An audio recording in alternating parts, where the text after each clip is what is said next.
Okay. I think all everything is Oh, I am 1 minute. okay. Yes, yes. I can. It is. Yeah, It is everybody so will much. center only. Okay, okay, Mataji. Thank you, Mataji. Thank you, Mataji.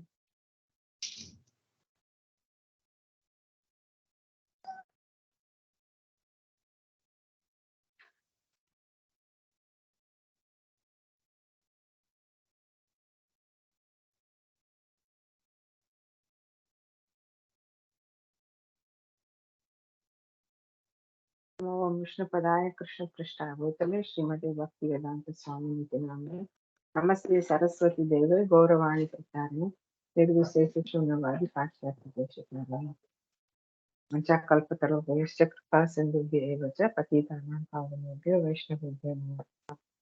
जय श्री कृष्ण चैतन्य प्रभु नित्यानंद श्री अद्वैत गदाधर श्रीवासादि गौर भक्तवृंद। हरे कृष्ण कृष्ण कृष्ण हरे हरे, हरे Ram Ram Ram.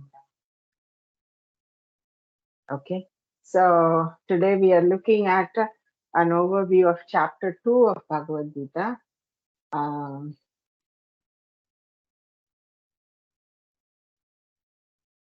So first we will look at some of the things that happened, a quick review of some of the things that happened in chapter 1. Yeah. So chapter 1 starts with the seeing the battle, all the people who are in the battlefield and telling who is in whose side and all that. And very importantly, in chapter 1, Arjuna starts presenting arguments as to why he doesn't want to fight in the battlefield of Kurukshetra. That is and Arjuna presents 5 very compelling arguments. Yeah. So the first reason Arjuna said was out of compassion. Can somebody read that one? First reason. Yes, Janani. Compassion 1.27. When the son of Kunti, Arjuna, saw all these different grades of friends and relatives, he became overwhelmed with compassion and spoke thus. So that is his heart, the nature of a devotee, that even if somebody is treating them very badly, very harshly, like how the Kauravas have done with Pandavas, they had tried to poison them, they had disrobed wives, they had set fire, all kind of aggressions were performed, and still Vaishnava feels very soft, his heart is very soft, so he feels compassion. So the first reason why Arjun didn't want to kill was because of compassion. Then the second reason, can somebody read the second session, please?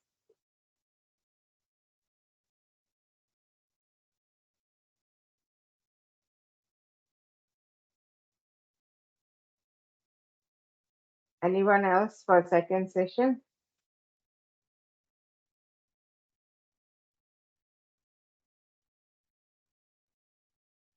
Mataji, can my brother read? Yes. I am now unable to stand here any longer. I am forgetting myself and my mind is reeling. I only see causes of misfortune. Oh Krishna, the killer of Kesi demon. I do not see how any good can come from killing my own kinsmen in this battle. Nor can I, my dear Krishna, desire any such concerned victory, kingdom, or happiness. O Govinda, of what avail to us is a king or a kingdom?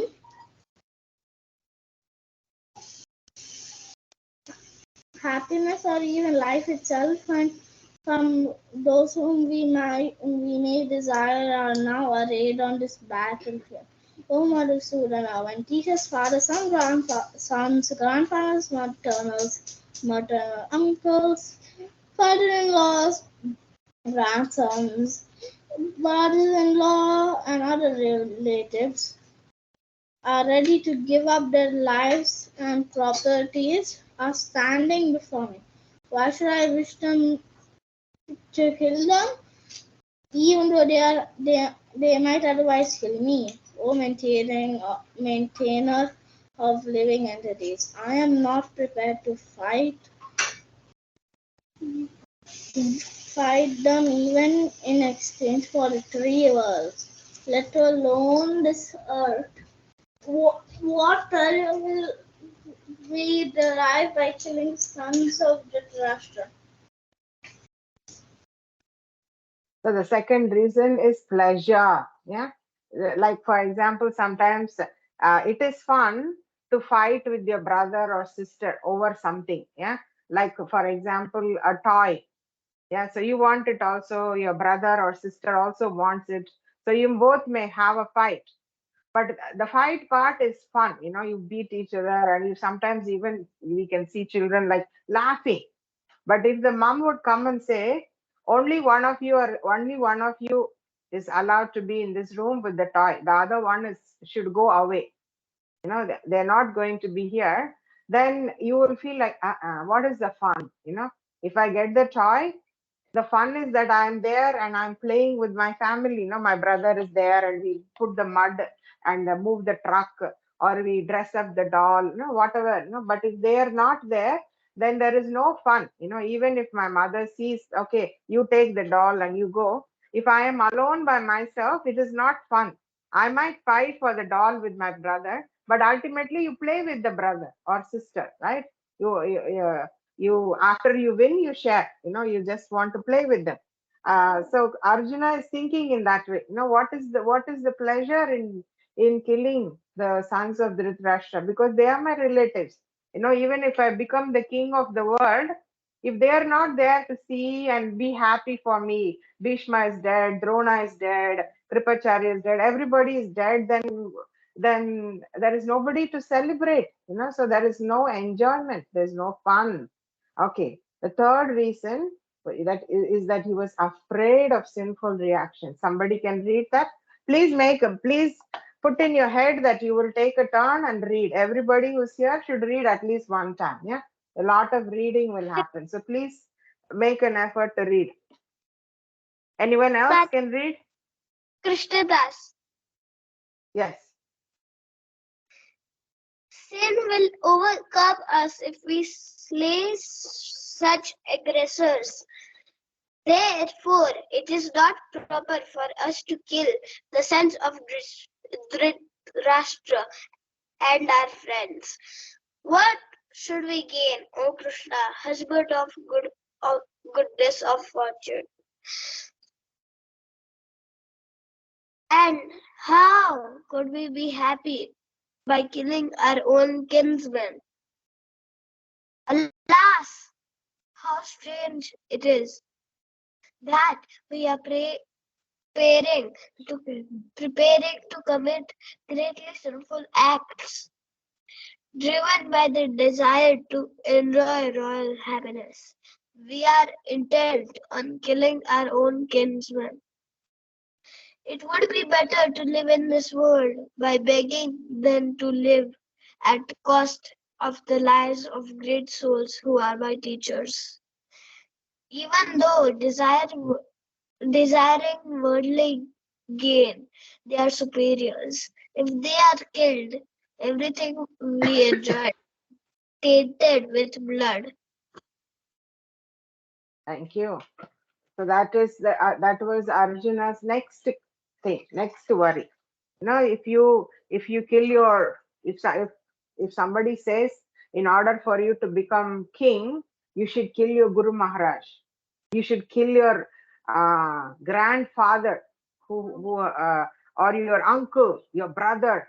So then you feel so scared. How can I kill these people? These are all people I should offer flowers and worship. I should throw flower at their lotus feet and worship.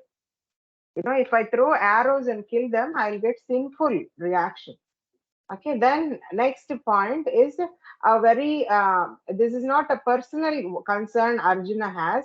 This is the concern Arjuna has as a king. Yeah, destruction of dynasty. So what was Arjuna thinking? I will just summarize quickly this point. Arjuna was thinking that if all the people are here, all the men have come to the battlefield and they're all fighting. And when these men are killed, then the woman will become protectionless. There is nobody to protect them. And when women are not protected, then it is possible that some bad people will try to exploit them. Some bad people will try to enjoy with them in a wrong way, and because of that, some children will come who are all unwanted children. They're not coming because loving relationship. They are just coming because of some bad men were treating women badly. Yeah, and this kind of children who just come like that, they call unwanted progeny. When this kind of children are there, they are not going to do, they are not going to be doing the right things, because already all the elders have been killed. The elders are the ones who tell you what is right, what is wrong. You are trying to sit in your mobile and watch something, your parents come and say stop it, or your grandparents will say no, now is the time for chanting, now is the time to study, please don't sit with your mobile. So these children, this unwanted progeny, they will have nobody to guide them. They are just going to be by themselves in this world, not knowing what is right, what is wrong. And then because they don't know what is right, what is wrong, then they are going to just simply do speculative things, many of which may be not correct. And without guidance, you end up doing wrong things, then you destroy the society. So this was a bigger worry. It is not about him being happy, or him getting sinful reaction, or he feeling sorry, but it was a bigger confusion. Yeah, a bigger confusion was there. But bigger worry was there, and that worry was what will happen to the society. In order for me to become king, should I destroy Kula Dharma? All the family traditions, how elders are guiding the younger people. Should I destroy it? I don't think so. I don't think it's good.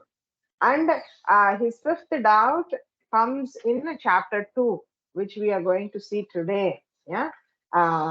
So can somebody read the fifth doubt here? Someone, fifth reason Arjuna gave for not fighting.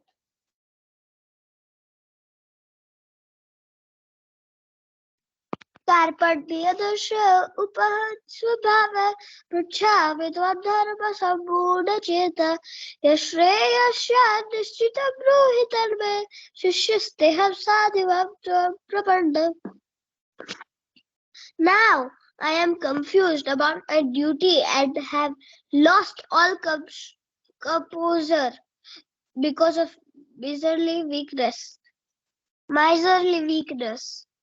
In this condition, I am asking you to tell me for certain what is best for me. Now I am your disciple and the soul surrendered unto you. Please instruct me. That's wonderful. You sang so beautifully. Thank you for that. So that, and in this section of Bhagavad Gita, the second chapter, first 10 verses, Arjuna states his indecision. All this time he was telling, I will not do it, I will not do it. Then now he is telling the real reason. He's telling what actually is happening with him. He says, I do not know for certain what is right, what is best for me. I'm very confused. And that happens with all of us many times. Yeah, sometimes if our parents tell you do this, it's so easy for us to do it. But sometimes there is cross path. You can go this way or you can go that way. You can do this one or you can do that one. So when we are in such a situation, then you actually don't know, and if you actually don't know what is the path you should select, then you are in a state of indecision or confusion. So Arjuna is telling, I'm actually confused. Just before Krishna was telling, what is this? How can you be like this? You're a Kshatriya. It doesn't suit you. Come on, you can't say like that. Why are you saying like that? And then Arjuna says, well, I am confused. I don't know what is correct and what is wrong. So from this point, Arjuna says, I am your disciple. Yeah, that changes.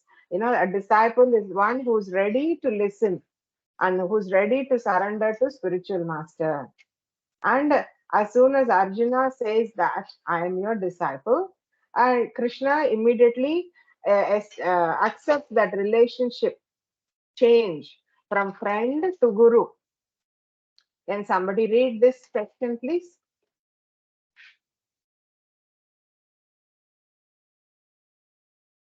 Mataji, should I?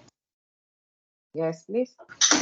श्रीभगवानुवाच शोचन अशोचस्त्वं प्रजानं वाशितं च वाशेत् गुणस्त्वा अगस्तुस्तं च नास्तुंश्च Pandita. The Supreme Personality of Godhead said, while speaking learned words, your murmuring of words is not worthy of belief. Those who are wise lament neither on the living nor the dead. So those who are wise lament neither for living nor for the dead. So here you can see that Krishna is starting with the chastisement. Krishna becomes, till now Krishna was talking in a friendly way. Hey, what is this? This doesn't suit you. How can you speak like this? How can you think about giving up war? He was talking in a joking manner, like a friend. But the minute Arjuna accepted Krishna as spiritual master, then the instructions become heavy. Yeah, instead you are speaking learned words. You are talking as if you are very learned person, but you are mourning for not something that is not worthy of grief. But you are feeling bad and you are feeling sorry for something you should not be actually feeling sorry at all. If you're by saying this, wise lament. Arjuna's lamenting. Lamenting means feeling sad. Yeah, you say wise people don't lament. And you are lamenting. So Krishna starts his role as a spiritual master. In Bhagavad Gita's first section, that is what he says. Krishna starts as a spiritual master. So there is 5 arguments. Feeling compassion. So first Krishna gives knowledge to Arjuna that will help him understand how his compassion is wrong. Yeah. So Arjuna is saying he is my grandfather, my teacher, my brother, my uncle. How can I kill? Then Krishna presents what is called jnana. Jnana means knowledge. And what is real knowledge? The primary, basic, fundamental knowledge is you're not this body, your spirit soul. So that is the first thing you should know.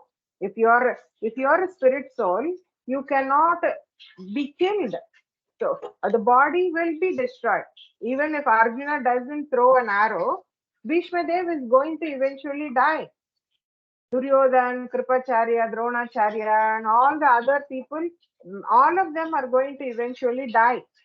So there is no stopping death of the body, and there is no death for soul. And once the soul from this body, body of Duryodhan and Dushasan and all these people, once the soul comes out of their body, it will go to another body.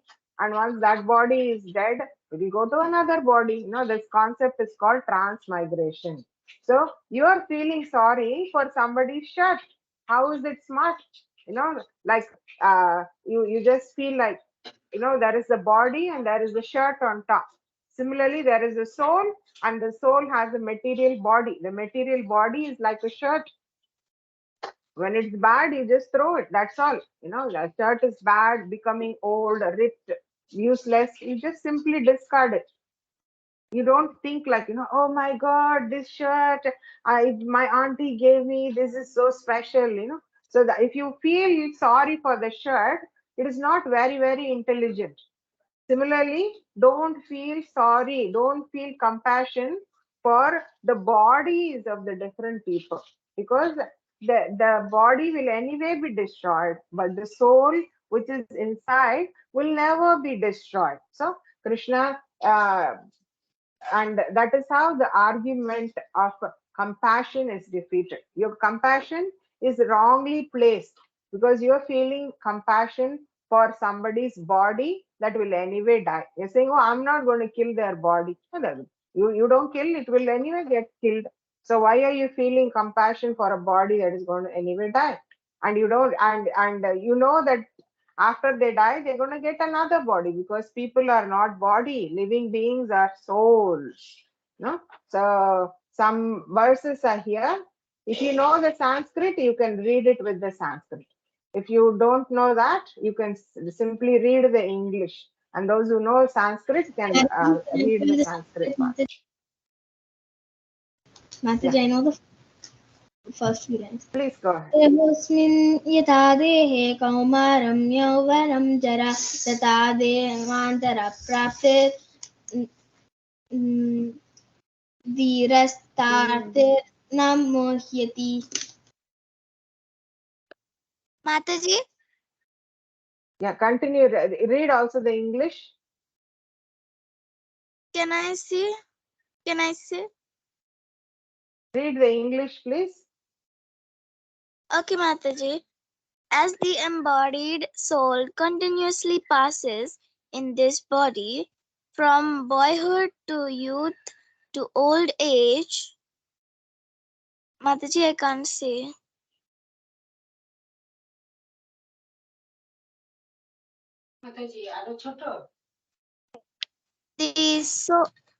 As the embodied soul continuously passes in this body from boyhood to youth to old age, the soul similarly passes into another body at death. A sober person is not bewildered by such a change. 2.13. Yes, so you should know that for the body, there is never a fixed situation. It will, even in our current life, our body continuously changes, and the time of death, that body will be gone, and we will get a new body, and we will have a rebirth. So the nature of body is that it is always changing, and it changes permanently at the time of death. Yeah, these are some of the most popular verses that Srila Prabhupada puts. Can someone read the next one, next verse, next? These are not in order, but I just chose those verses that Prabhupada frequently quotes.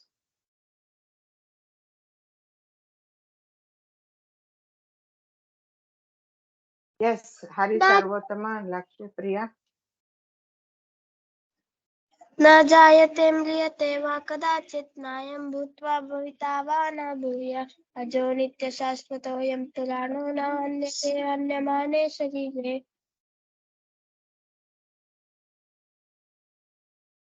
English. For the soul there is neither birth or death at any time. He has not come into being, does not come into being, and will not come into being. He is unborn,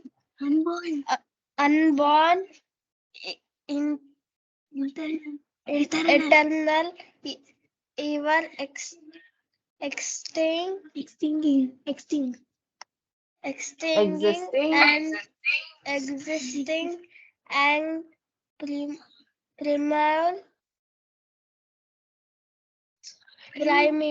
He is not slain when the body is slain. 2.2. Thank you. The soul is always going to be ever existing. Yeah? And when you kill the body, the soul will not be killed. You cannot do anything to the soul. You cannot cut it, you cannot burn it, you cannot wet it, you cannot put it in the wind and it gets, when you put stuff in wind, it just gets powder and gets blown away. It's called withering. Nothing happens to the soul. It is always, it is not slain. Slain means destroyed or killed. When the body goes away, the soul still remains as it is. Nothing will happen to the soul. Yeah, we discard our old body as people discard old useless clothes. Yeah, that is all. When a shirt becomes useless, you throw it and you get a new shirt. Similarly, when a body becomes useless, you throw it and you get a new body, which is suiting your need. No, that's all. That is how. That is why you don't feel compassion for the dying body of all your relatives. And Krishna continues to give a lot of verses regarding the nature of soul. Yeah? That it cannot be cut by weapons. When you are putting some brahmastra or something, it's not that you actually hurting your grandfather Bhishma or Dronacharya. They are souls. You cannot do anything to them by putting brahmastra. Their body only will get destroyed. Their body can never be burnt in fire. They may, after they die, we may put them in fire and burn, but their body will never get, their soul will never get burned. Yeah. So like that, constantly Krishna is assuring Arjuna that he should not be worried about the body. He should not show compassion just for the body. And even if he thinks that soul is something that is not true or something that exists, it dies and repeated. Body is dying and reborn, and soul is never dead. It's never reborn. It always is alive. But even if Arjuna doesn't accept that idea, if he thinks that soul is reborn, even like that, there is nothing to worry, because if you kill this body of your grandfather, the soul from that body will be reborn in a new body. So there is no need. Either way, you believe that soul is going to be eternal, or it is going to die, or whatever is your belief. On any case, don't worry. Please don't be worried about the body. And that is a verse, very beautiful verse. It's called the amazing verse. Can somebody read that verse? Mataji, can I? Yeah. Some look on the soul as amazing, some describe him as amazing, some hear of him as amazing, while others, even after hearing about him, cannot understand him at all. Continue reading, last word. Oh yes. O descendant of Bharata, he who dwells in the body can never be slain. Therefore, you need not grieve for any living being. So that's just Krishna's arguments against Arjuna's idea of compassion. Oh, I'm so sorry. I feel so bad to kill my grandfather, uncle. No, you're not killing. The body only can be destroyed. The soul can never be killed. The first compassion idea is Krishna gives arguments to defeat it.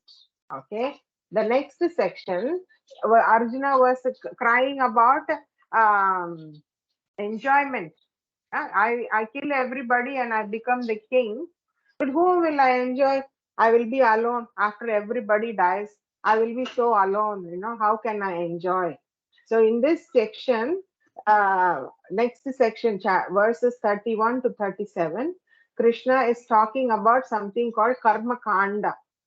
Karma Kanda is it is simply telling that you will do your duty and you will get some result for it and you will enjoy.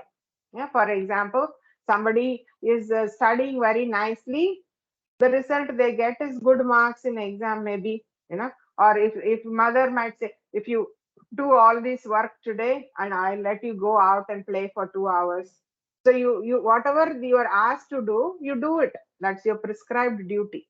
And then when you do that, then you, because of it, you get some enjoyment. There will be some phala, some result will be there. So that is called karma kanda. So you're talking about enjoyment. Well, the point is, you cannot enjoy with the Karna and Duryodhan and Dushasan by becoming friends with them. Why? Because you have to do your duty. You are a Kshatriya, and Kshatriya has a duty to do. A Brahmana has his duty, Vaishya has his duty. Everybody has something that they're expected to do. And if you do that, only then you will truly be able to enjoy. Otherwise, whatever you think is enjoyment is not actual enjoyment. It is just going to be a suffering. It will ultimately be a suffering. Arjuna was living with the Kauravas for so many years before Battle of Kurukshetra. The Kauravas and Pandavas existed, and there was never a moment where there was some happiness. Right? They were always alive. So why was there not a happiness that they could all enjoy together? No? They went somewhere and Duryodhan said, "Oh, I'm going to make a wonderful palace for you. Go and enjoy." And then they went and they were sleeping in the palace. And he said, "Okay, let's put some fire. Oh, come on, let's do a party. I will organize for a big feast." And then Bhim is coming so happily, and they put poison in the cake. And then to make sure he's dying, they throw him in the water also. Throw him in Yamuna River. So they were together, as brothers and uncles and as cousins. They were all together, but nothing changed. There was no enjoyment. And projecting further in the future, if you don't do your duty, it will continue to be the same suffering only. You will all be still fighting. But if you do your duty as a Kshatriya, your duty is to fight your enemies. So you fight them, and if you fight and you win, you get the whole world, and you will become the king, and there will be enjoyment. And if you fight and you are defeated, you will die. And if you die in a battlefield fighting as a Kshatriya, you will go to heaven. There will be enjoyment. So Krishna tells how you can somebody read that? What are the positive effects of following one's prescribed duty? Read that, please.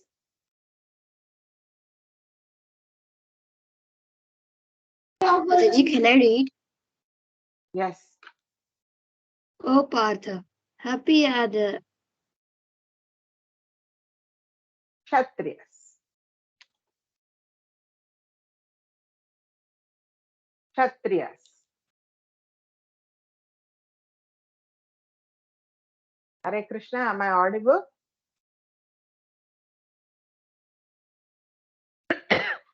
Hare Krishna, am I audible? Okay. I can't hear whoever is reading. Maybe someone else Can can you try. hear me? Can you hear me? Mm-hmm. Oh, Partha, happy are the Kshatriya to whom such fighting opportunities comes, and oh, Partha, happy are the Kshatriyas to whom such fighting opportunities come, so opening for them to the doors of the heavenly planets. 2.32. So that is how you get your enjoyment. Yeah, you can directly go. Even if you're killed, you can go and all the way be in heaven. Yeah, and that is real enjoyment. Yeah, you can enjoy that. And what happens if you don't do your duty? What if you refuse to fight? Then there is a lot of things that can happen. Yeah, Krishna gives a big list. When you don't do your duty, what will happen? Can somebody read that session, please? I can read, Mataji. Yes, please. Okay, Mataji. If, however, you do not perform your religious duty of fighting, then you will certainly incur sins for neglecting your duties and thus lose your reputation as a fighter.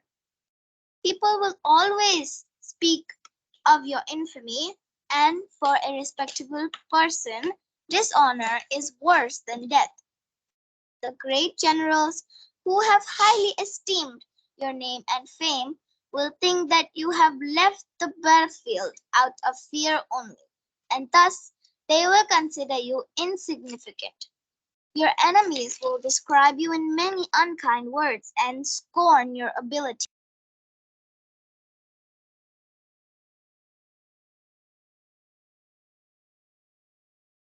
Continue.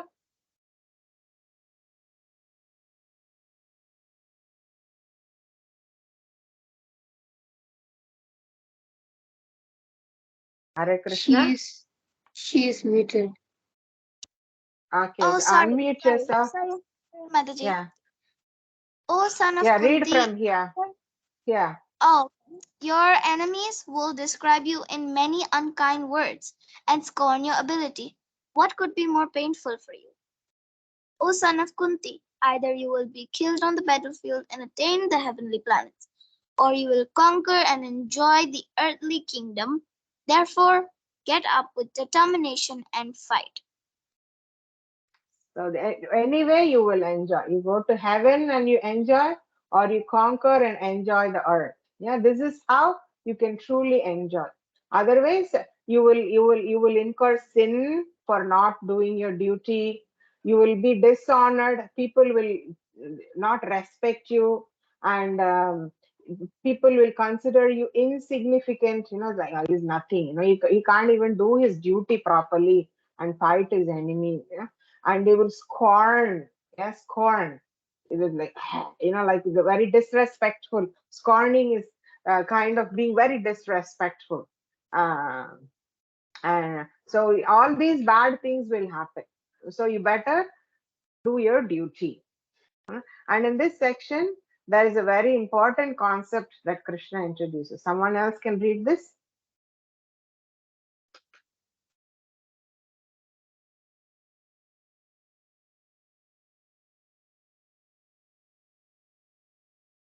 Can someone read this section, this verse, please? The super soul and the jiva souls are like two birds in a tree. One is the jiva eating fruit trying to enjoy, and other is Krishna waiting for us to turn toward him. 2.223. So that's an important verse where Krishna introduces the concept of super soul. Yeah. Till now, of course, Arjuna knows he's a devotee. Yeah. Till now, we are thinking about how we are soul, and the soul does not die. So just it's okay to kill the body when it is your duty to do so.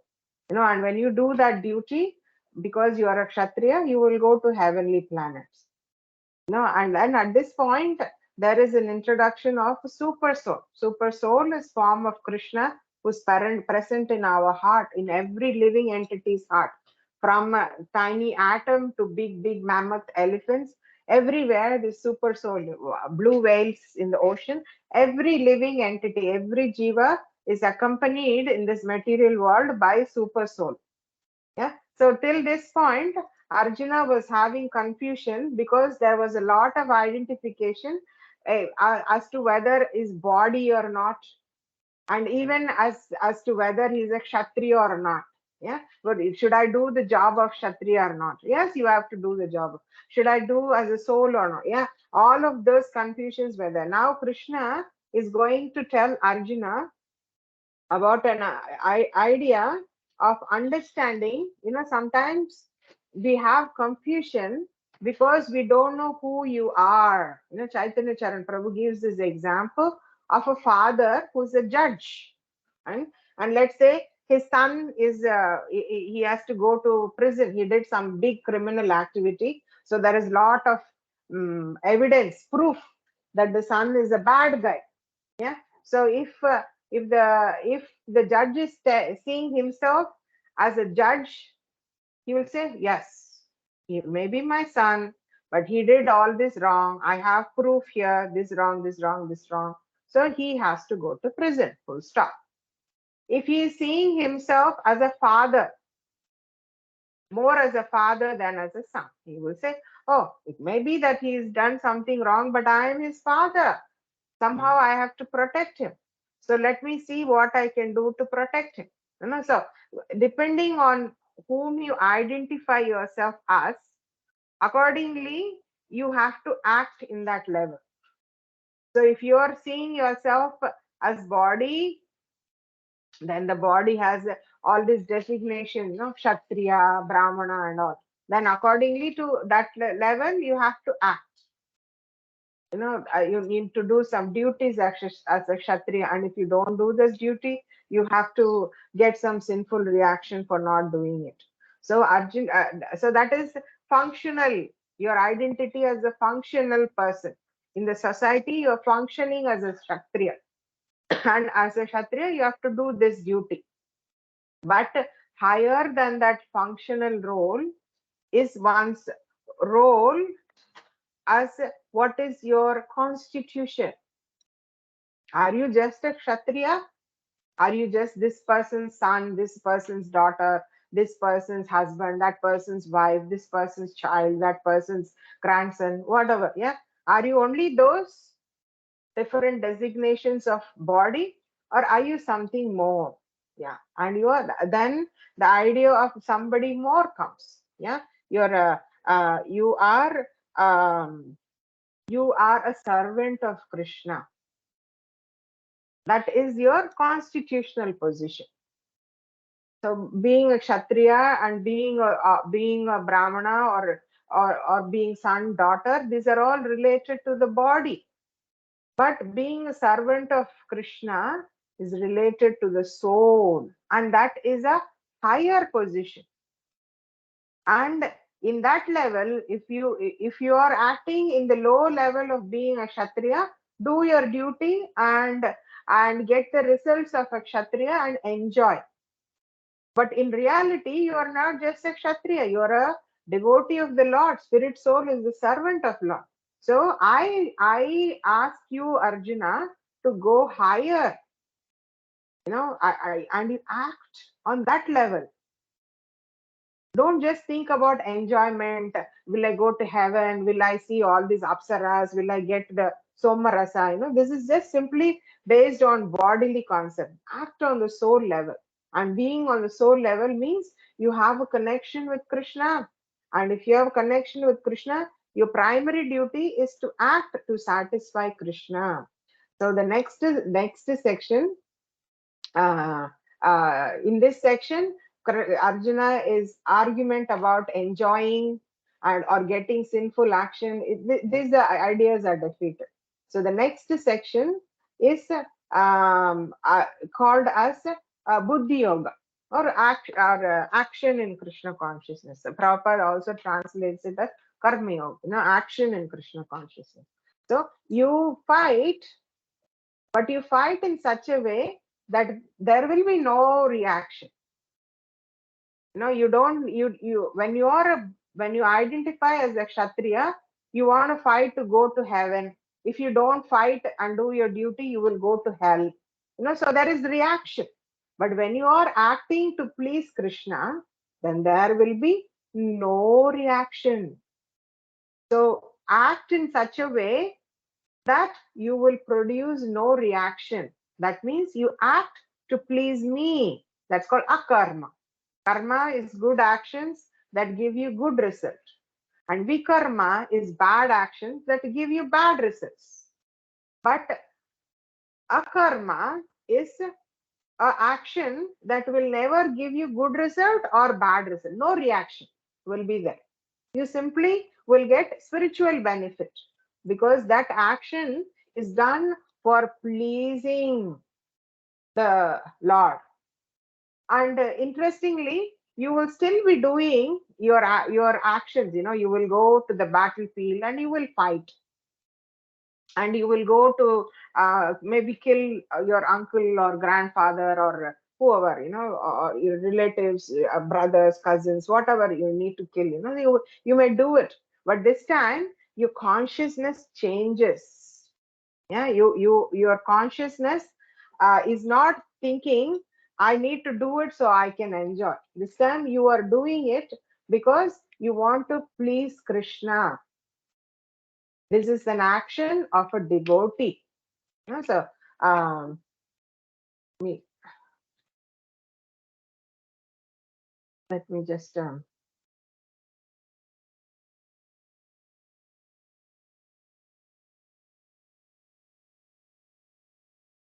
this section is called Nishkama Karma. Kama means desire. Nishkama means no desire. You are doing your action, but not with any desire to get this result or get that result. You do it because that is what is pleasing to Krishna. Yeah? And when you do this, you become completely happy, because it is like watering the roots of a plant. When you satisfy Krishna with your action, everything else will become perfect. Everything else automatically falls in place. So you don't have to worry about good result, bad result. Will I be happy? Will I get sinful reaction? And things like that. Because when you are satisfying Krishna, everybody will be satisfied. Just as when you're putting water in the root, the leaves, branches, fruits, and everything will become satisfied. Yeah. So, can somebody read this? Mataji, can I read? Is it your first time? If somebody has not read even once, maybe you can try. Otherwise, if nobody is volunteering, you can read.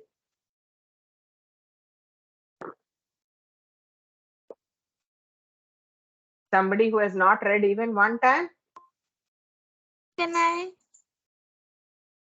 Have you not read even once?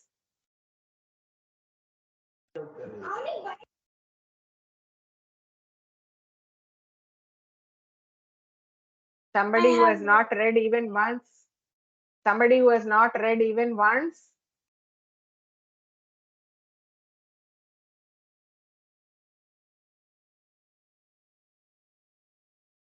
Okay, whoever volunteered first time then. First, whoever volunteered, they can read.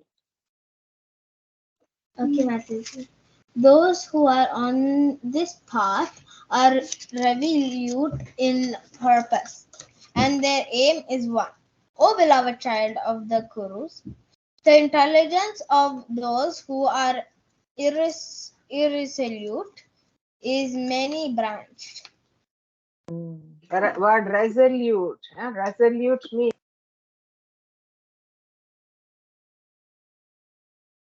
Mataji, someone muted you, Mataji. So resolute means um, fixed on the aim. So that they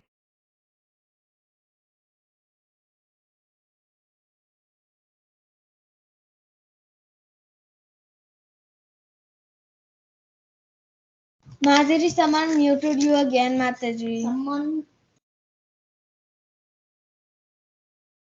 please don't mute me. Yeah, I know I'm not very qualified to speak Bhagavad Gita, but we should respect Bhagavad Gita. That's all. I'm only reading Prabhupada's words and purpose mostly. So you can be rest assured that I'm not saying something. Mataji, you're muted again.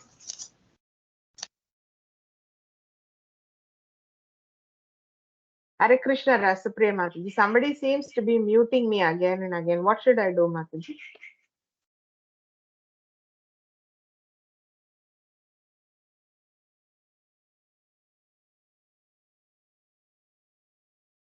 Okay, anyway, so that is, instead of trying to please many sources, you should please only Krishna. Yeah, that one should serve the words of spiritual master. That is for us, spiritual master or Guru Maharaj is the representation of Krishna in this material world. So that all we have to do is the disciple must stick to whatever the spiritual master orders. Simply by following on that line, one sees the supreme personality of Godhead. So this is our, we don't try to enjoy anything separately. We accept everything as property of Krishna and we utilize everything for Krishna. Yeah, and at that time, Krishna tells about these flowery words of Vedas. Yeah, in Vedas, if you look at Vedas, they have many flowery words. They say, oh, if you worship Durga, you will get if you worship Shiva, you will get a good husband. If you worship Saraswati, you will get education.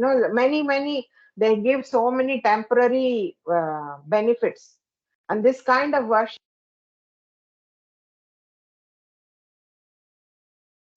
Mataji, somebody muted you. Karma kanda is like if you have a big bubble which is troubling you, then if somebody simply goes and blows on you like that, will it heal the bubble? Nothing will happen. It will probably get more germs because they are blowing on it. But if you're an expert, you know how to pop it and put the medicine. So Krishna says, don't go with this flowery languages, where all these different material benefits are stated in the Vedas. Yeah, don't go for those flowery languages because they can't actually solve your problem. Instead, please surrender to me, because that will be the only way to pop this bubble of material existence. Yeah, so that you can see here, that is the mind of a person who is a devotee. Every sense is engaged in Krishna's service. Flowers offered to Krishna and food offered to Krishna, music which is Krishna conscious, every property is taken for Krishna's service. And this is a person who tries to enjoy his senses. Yeah, he just wants to take everything for his own sense gratification. What happens to him? Can somebody read it? Yes, Mataji.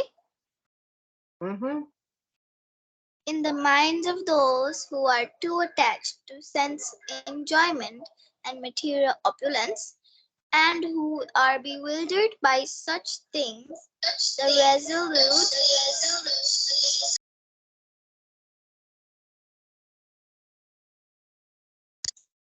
Sorry, Mataji, 1 minute. In the minds of those who are attached to sense enjoyment and material opulence, and who are bewildered by such things, the resolute determination for devotional service to the Supreme Lord does not take place.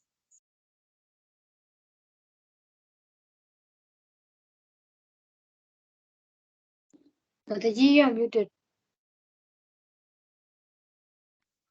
So don't act on your bodily identification, Kshatriya, uncle or cousin or son or whatever. Don't act on bodily platform, because you will not be able to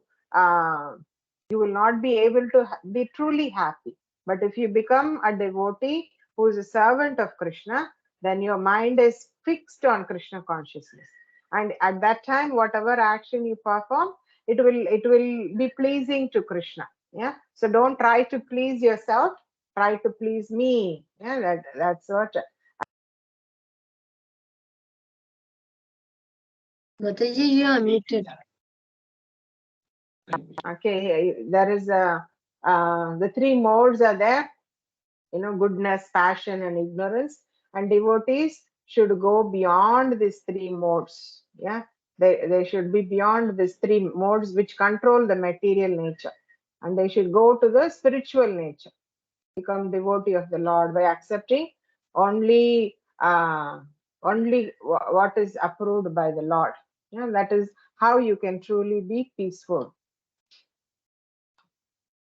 Then Arjuna is very, very happy. Now Arjuna is now asking Krishna, wow, all this time I was thinking I am a Kshatriya, or I am this person's cousin, or a student, all based on my body. Now, Krishna, you are telling me to act based on the soul. Yeah, a person who acts based on the understanding that he is soul and he is servant of Krishna, he is called as a Sthita Prajna. So Arjuna is asking Krishna, can you tell me what are his symptoms? What are the symptoms of somebody who is acting like acting on the level of being a servant of Krishna, acting on the soul level. So Arjuna is asking what are his symptoms, and those are two symptoms. Can somebody read those two symptoms? Mataji, can I read? Anyone who has not read? There's a big group of kids there in Sarvotam, that ID. Maybe someone from there can read.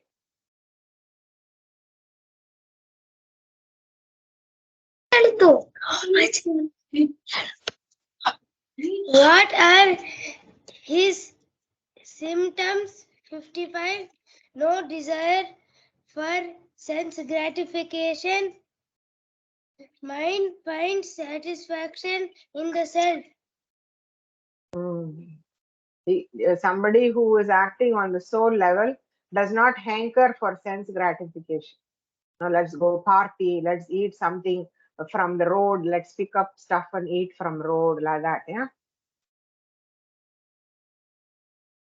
And he's satisfied in self. His actions are on the level of soul. Next question, somebody else can read.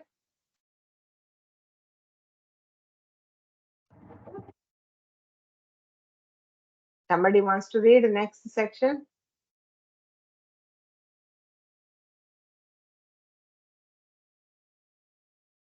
How does he speak? How does he speak means when you're put in a very uncomfortable situation, how do you react?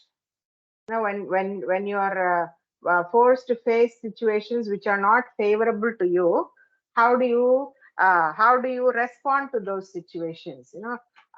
People may say, oh, I hate you, or people may say, oh, you are so wonderful. Yeah. So when you put in such situations, how does a person who is sthita pragya act, and how does he sit?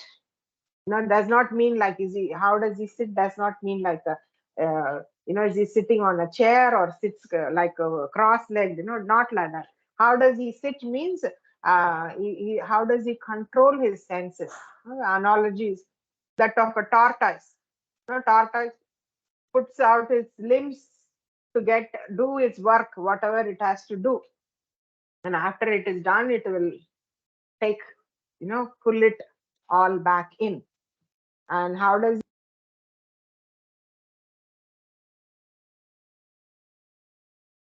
Mataji's on mute here. You are on mute, Mataji.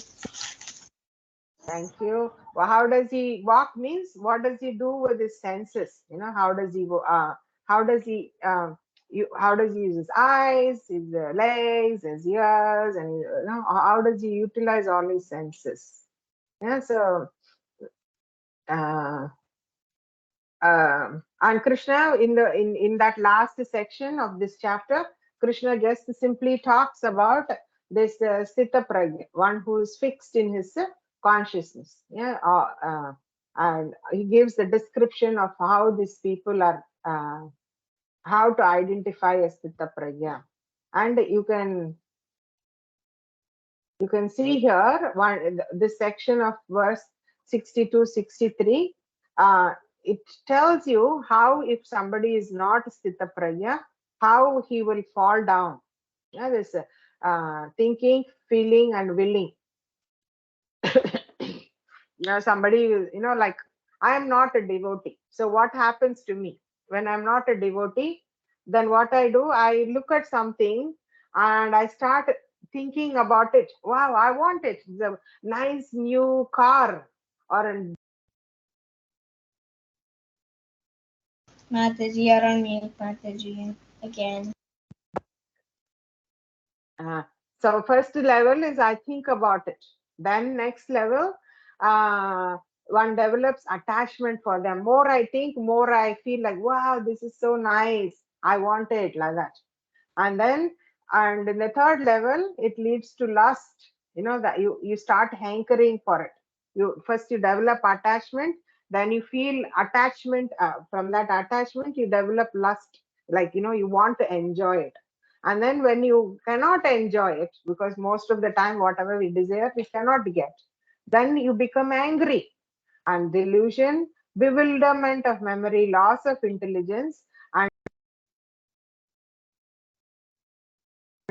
And when you lose your intelligence, you just fall down. Yeah, you gross material existence. You know, repeatedly you fall into this material cycle, and this is not how Astita Prajna works. Yeah, he he will Prabhupada calls them no intoxication, no meat eating, no illicit sex, no gambling. These are called as principles of freedom. Yeah, if you follow this, even though it says no, no, no, no, it is not something that blocks you.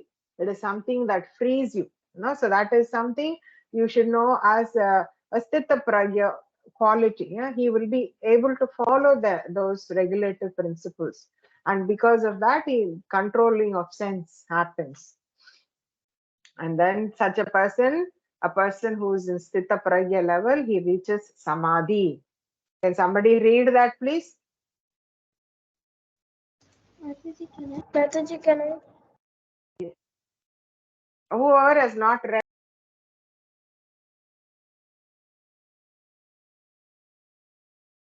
You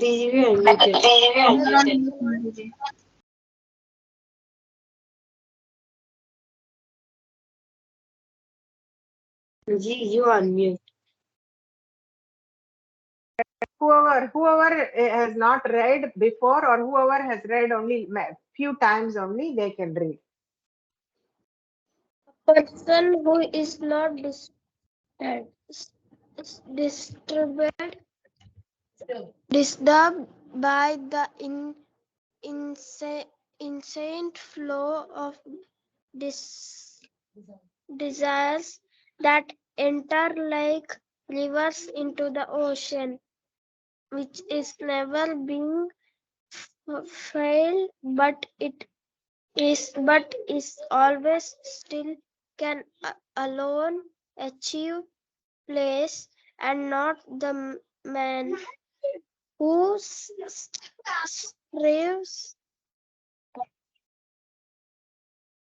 to satisfy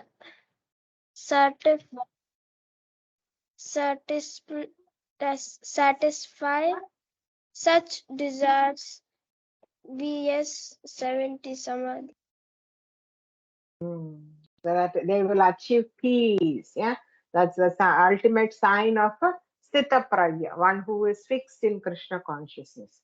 So that is basically 72. That's the last verse. Can somebody read that verse? If you don't know Sanskrit, you can read the English. Mataji, can I read English? Okay.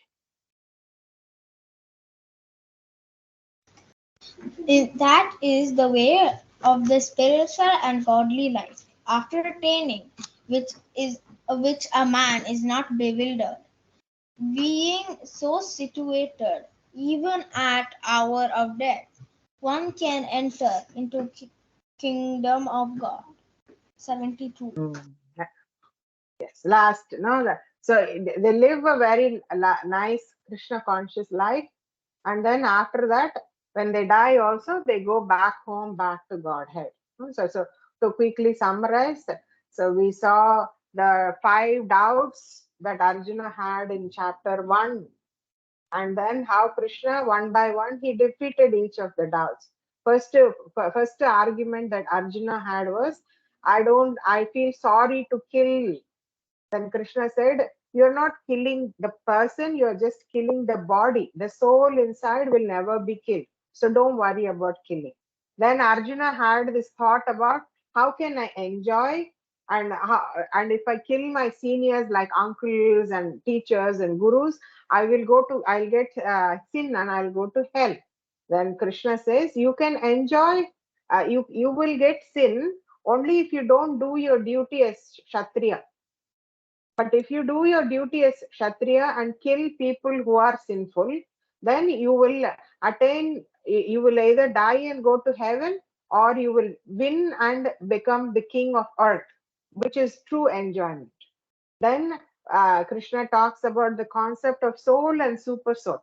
The soul is the one who is interested in the actions of the body, and the super soul is one that sanctions the different actions. And then Krishna tells Arjuna, you should come to the level of understanding that you're not just simply a functional unit of being a Brahmana, Kshatriya, somebody's son, somebody's child, somebody's grandchild, somebody's uncle. You're not just that functional unit. You also have a constitutional position, which is foundation, which is your original situation. And that constitutional original position is, as a soul, you are servant of Krishna. And you have to act in such a way,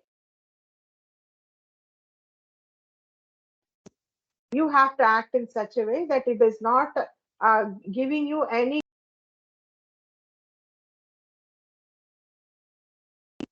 you act in such a way that you get no results, no good and no bad, only devotional service. You do good and you go to heaven. You do bad karma, you get bad result, you go to hell. But a devotee is neither bothered about heaven nor about hell. A devotee is simply bothered about pleasing Krishna. And then Arjuna asks, what are the symptoms of a person who is acting in this platform? And then Krishna, in the last section of chapter, basically a person who has fixed his consciousness on me, who is Krishna conscious, who has overcome the three modes, he is a Sthita Pragya. And he will be happy in this world, he will be happy and peaceful in this world. And even after he dies, he will go back home. He will be getting no heaven and no hell. He will go to spiritual world from where he will never come back. So that is this is the overview of chapter 2. Okay. Anybody has any comments or questions?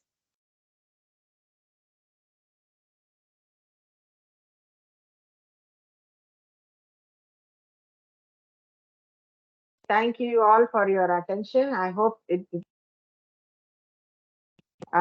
thank you very much for giving me this opportunity to serve you all.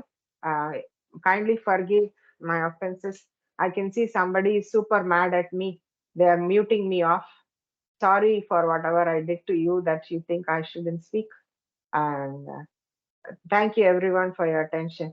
Hare Krishna, Krishna Krishna, Hare Hare.